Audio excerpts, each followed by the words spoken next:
tena. Angalia, kisima hiki ni cha kushika kwa mkono. Ndio hii hapa ni tupu. Sawa. Angalia, sogeza muonyeshe, sogeza muonyeshe.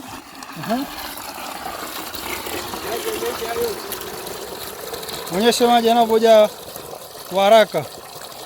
Na huu mpira ni wa inchi moja. Haziko pampu tofauti, kuna mpira wa inchi 2, inchi 1.5, 3. Wazee sasa tupo tunakuja kijijini kwako. Mbona mambo ya mipira haya? Tunakuja kijijini kwako kuja kuwekea mifumo hii hapa ya umwagiliaji. Hapa tupo kijiji kinaitwa Bungu Nyambili. Tunakwenda kumwekea mteja wetu paneli kama unavyoziona hapo. Tunayo pampu pale. Iko pale ya horsepower 1. Tuko na wenyeji hapa. Basi ni safari ya chaka tuchaka. Popote sisi tunakuja kuwekea mifumo hii hapa. Hapa ni kisima cha mkono. Kisima cha mkono kimechimbwa kwa mkono. Lakini walikuwa wanapandisha maji kupitia kopo ile hapa ile. Sasa tukaona bwana njia nzuri ya kufanya tumwaletea mipira hii hapa. Mipira hii hapa iko rola 2, tumwaletea pampu hii hapa.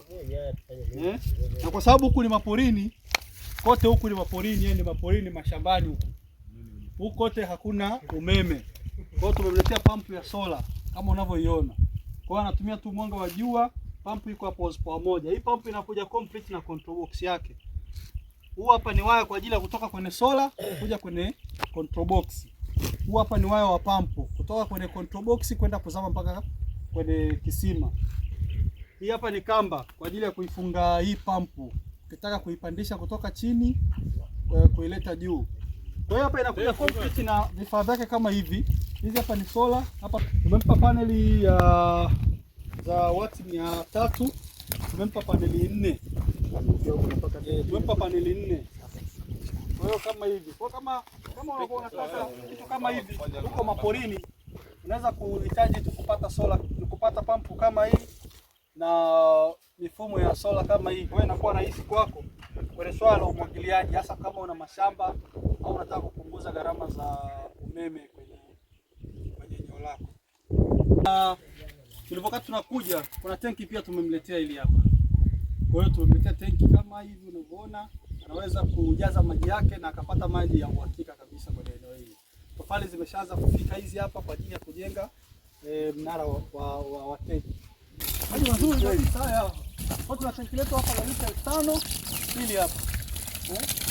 Tunaweza kujaza pasta kabisa.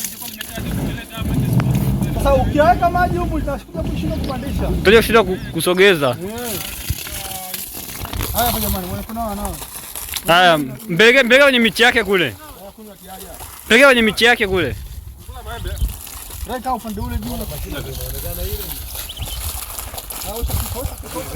Leta maji tupige maji. Kota piko.